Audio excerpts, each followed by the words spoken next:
Guys all of you good morning friends. అందరు ఎలా ఉన్నారు? నేను బాగున్నాను.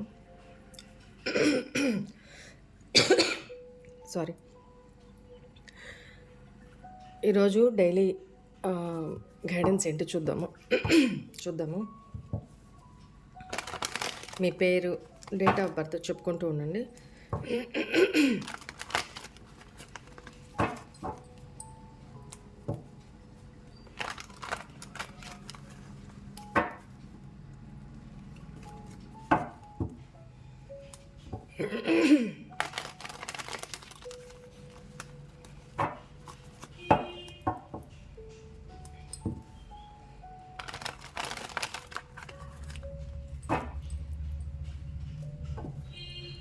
Please angels, please guide me.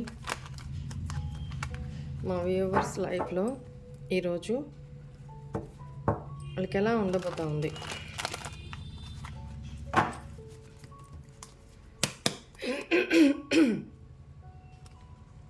Temperance, 3 of swords,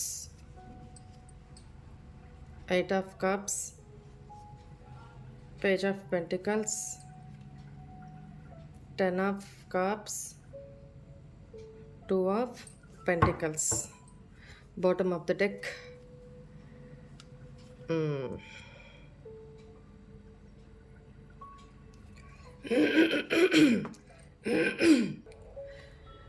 ఈరోజు పాస్ట్లో చూసే వ్యక్తులు వ్యూవర్స్ హస్బెండ్ అండ్ వైఫ్ అయి ఉంటే, ఇక్కడ పాస్ట్లో మీ ఫ్యామిలీ లైఫ్లో థర్డ్ పర్సన్ ఇన్వాల్వ్మెంట్ ఉండుంటే అది మీ రిలేటివ్స్ కావచ్చు, మీ అత్తమామలే కావచ్చు, లేకపోతే ఆడపడుచులే కావచ్చు, లేకపోతే సమ్ అదర్ పర్సన్సే కావచ్చు, లేదా థర్డ్ రొమాంటిక్ పర్సన్ అయినా కావచ్చు. What ever it may be, me person పాస్ట్లో మీ నుంచి ఎమోషనల్గా దూరం అయ్యి ఒకే దగ్గర ఉంటున్నా కూడా మీ ఇద్దరి మధ్య కమ్యూనికేషన్ సరిగా లేక, ఎమోషన్స్ సరిగా షేర్ చేసుకోక, మాట్లాడుకోక, ఇట్లాంటి సిచ్యువేషన్స్ ఏదైనా ఉండి పాస్ట్లో థర్డ్ పార్టీ సిచ్యువేషన్ విషయంలో మీ ఇద్దరి మధ్య మనస్పర్ధలు ఏర్పడి ఉంటే, బ్యాలెన్స్ లేకుండా ఉంటే, ఈరోజు మీ పర్సను ఈ థర్డ్ పర్సన్ని ఎండ్ చేసి హ్యాపీ ఫ్యామిలీతోటి, అంటే మీతోటి రీకన్సైల్ అవ్వే అవకాశం కనపడుతుంది. చాలా మేజర్ చేంజెస్ మీ పర్సన్లో రాబోతున్నాయి అనేది కనపడుతుంది. అది మీరు ఆల్రెడీ మ్యారీడ్ అయినా, లేకపోతే అన్మ్యారీడ్ అయినా, తన లైఫ్లో అదర్ పర్సన్ ఉన్నా కూడా, లేదా మీరు అన్మ్యారీడ్ అయ్యి తను ఆల్రెడీ మ్యారీడ్ అయ్యి ఉన్నా కూడా, సమ్ ఎండింగ్స్ చేసేసి మీతో రీకన్సైల్ అవ్వాలని చూస్తున్నారు. అండ్ ఇంకొక సినారియోలో ఏంటంటే, ఇప్పుడు దాకా మీతో బ్యాలెన్స్ చేసుకోలేక అటు ఇటుగా ఊగిసలాడుతున్న వ్యక్తి థర్డ్ పర్సన్ కోసం మిమ్మల్ని అయినా, మీతో రిలేషన్ అయినా ఎండ్ చేసేసి ఎమోషనల్గా మూవ్ ఆన్ అయ్యే అవకాశం కూడా కనపడుతుంది. మీరు ఎమోషనల్గా బ్యాలెన్స్లో ఉండాలి అనేది ఈరోజు సూచన. ఓకేనా? హార్ట్ బ్రేక్ ఏదో జరగబోతూ ఉంది. అది థర్డ్ పర్సన్ కోసం మీ పర్సన్ తీసుకునే యాక్షన్ని బట్టి డిపెండ్ అయి ఉంటుంది. తను జగుల్ చేస్తున్నారు, ఇప్పటిదాకా బ్యాలెన్స్ చేసుకుంటూ నడుస్తున్నారు. బట్ సిచ్యువేషన్ అందుదాకా వచ్చింది అని అంటే, ఈ పర్సను ఒకవేళ తను ఆల్రెడీ మ్యారీడ్ అయి ఉంటే తను ఫ్యామిలీనే చూస్ చేసుకుంటారు అనేది కనపడుతుంది. ఇక్కడ మీ పర్సన్ మీతో మ్యారీడ్ అయి ఉంటే ఇక్కడ మిమ్మల్ని చూస్ చేసుకోవడమా జరుగుతుంది. లేదా ఇంకొక సినారియోలో ఏంటంటే థర్డ్ పర్సన్ని చూస్ చేసుకోవడం జరుగుతుంది. అప్పుడు మీకు హార్ట్ బ్రేక్ అవుతుంది. మీతో రిలేషన్ ఎండ్ చేసుకోబోతున్నారు. Some scenarios is there here. ఈ రెండు సినారియో, ఒకటి ఇక్కడ బాటమ్ డెక్కే ఇది వచ్చింది, ఎంపరర్ కార్డు. ఇక్కడ మీ పర్సను చాలా ఈగోయిస్ట్ పర్సన్. ఎప్పుడు ఏం డెసిషన్ తీసుకుంటారో తనకే తెలియదు. ఇప్పుడు ఆ సిచ్యువేషన్లో ఉన్నారు.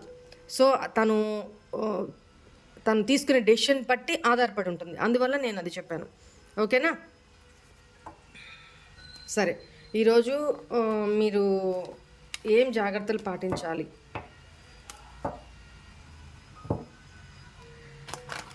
ఇంకొకటి, ఇక్కడ నేను మ్యూచువల్గా ఒకవేళ థర్డ్ పర్సన్ ఉన్నారు అని తెలిసినా తన్ని లీవ్ చేయలేని పరిస్థితిలో ఉన్న మీ పర్సను ఇక్కడ తను ఉంటారు, మీరు ఉంటారు అనే ఒక కన్క్లూజన్ కూడా వచ్చే అవకాశం కనపడుతుంది.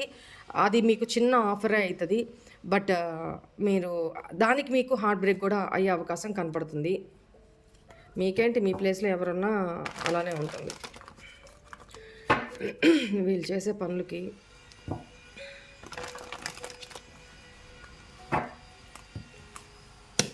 మీరు ఈరోజు ఏం జాగ్రత్తలు తీసుకోవాలి? ఆవేశపడకండి, డిప్రెషన్లోకి వెళ్ళకండి, గొడవ పడొద్దు. ఓకేనా? మనసు బాధ కలుగుతుంది.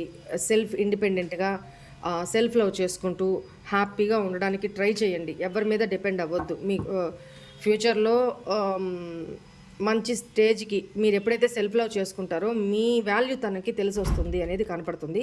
సో ఇప్పుడు ఈ జాగ్రత్తలు పాటించండి. ఈరోజు గొడవలకి వెళ్ళొద్దు, ఆర్గ్యుమెంట్స్కి వెళ్ళొద్దు, ఏడ్చే అవకాశం కూడా కనపడుతుంది, బాధతో ఏడుస్తారు అనేది కనపడుతుంది. మనసుకి నొప్పి కలిగి చాలా ఇమ్మెచ్యూర్గా ఆవేశపూరిత నిర్ణయాలు తీసుకోవద్దు. ఓకేనా? మెచ్యూర్గా ఆలోచించండి, ఎమోషనల్గా బ్యాలెన్స్ చేసుకోండి. అందుకే ఫస్ట్ కార్డే ఇది వచ్చింది, ఇప్పుడు బాటమ్ కార్డు అదే వచ్చింది. సో జాగ్రత్త. మీకు ఏంజల్ గైడెన్స్ ఏంటి చూద్దాము.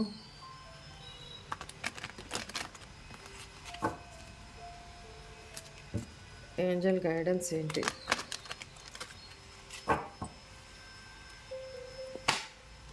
ట్రస్ట్. ఇప్పుడు ఏం చెప్పానో నమ్మండి.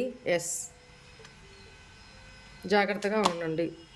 మీకు ఎప్పుడైతే మీరు సెల్ఫ్ లవ్ చేసుకుంటూ మీ కాళ్ళ మీద మీరు నిలబడతారో, ఇండివిజువల్గా ఉంటారో, సెల్ఫ్ ఎర్నింగ్స్కి మొదలు పెడతారో డెసిషన్స్ తీసుకొని, అప్పుడు మీకు సక్సెస్ అనేది ఫ్యూచర్లో ఉంది అని, సక్సెస్ ఉంది, అబండెన్స్ కూడా ఉంది అని చెప్తున్నారు ఏంజల్స్. ఓకేనా? రైట్. Thank you angels. అందరికీ గాడ్ బ్లెస్ యూ. ఓం నమః శివాయ.